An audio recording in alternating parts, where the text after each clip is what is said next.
16 साल की उम्र, ये वो दौर था जब आशा जी को गाने तो मिल रहे थे मगर वो ज्यादातर लो बजट या फिर सेकंड ग्रेड फिल्मों के गीत ही माने जाते थे, वही गीत मिल रहे थे।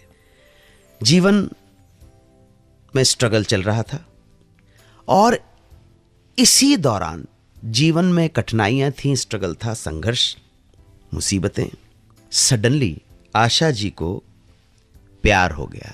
प्यार भी किसके साथ हुआ? बड़ी दीदी यानी कि लता मंगेशकर के सेक्रेटरी से।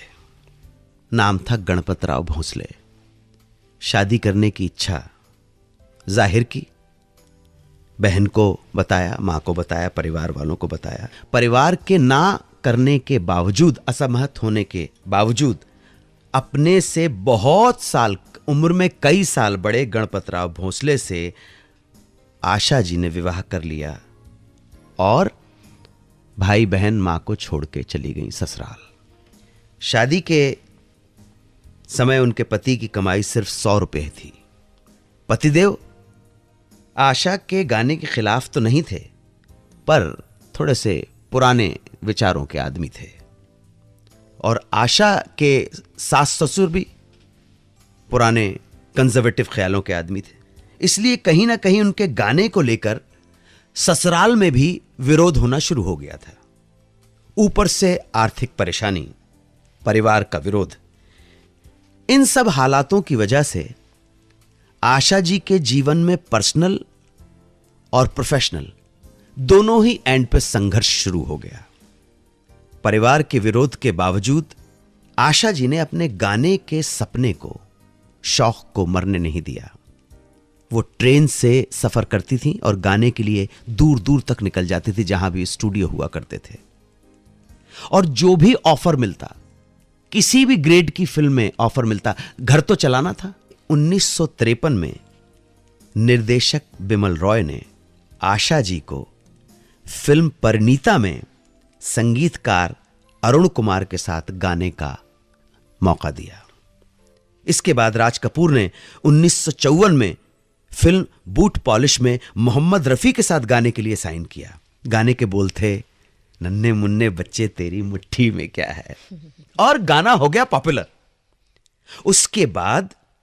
उसके बाद धूमकेतु की तरह एक व्यक्ति, महान व्यक्ति आशा जी के जीवन में आया और इस महान व्यक्ति ने उनकी प्रतिभा को सही रूप में समझा।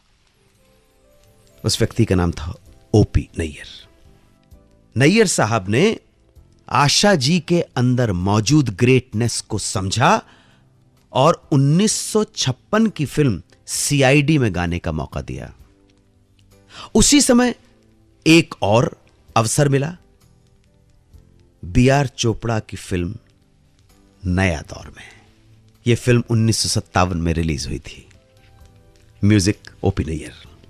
आशा जी अपना जो पहला ब्रेक है उसका क्रेडिट देती हैं बीआर चोपड़ा को, जिन्होंने सारी बड़ी बड़ी स्टार गायिकाओं को नजरअंदाज कर फिल्म नया दौर में उन्हें खूबसूरत गीत गाने का मौका दिया।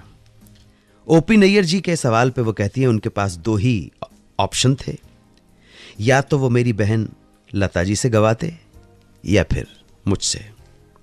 लता जी की उनके साथ जमती नहीं थी और उनकी मुश्किल धुनें, चाहे वो पिया पिया ना लागे मोरा जिया हो या फिर जाइए आप कहां जाएंगे ये नजर लौट के फिर आएगी, इनमें जो हरकत थी वो किसी और के बस की बात नहीं थी और उनके पास कोई विकल्प नहीं था मेरे अलावा।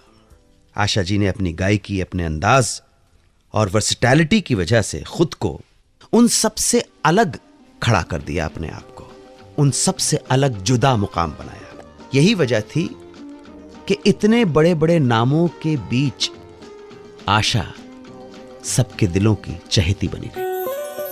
आप सुन रहे हैं रेडियो का number 1 show Suhana Safar with Anu Kapoor, सिर्फ 92.7 बिग FM पर।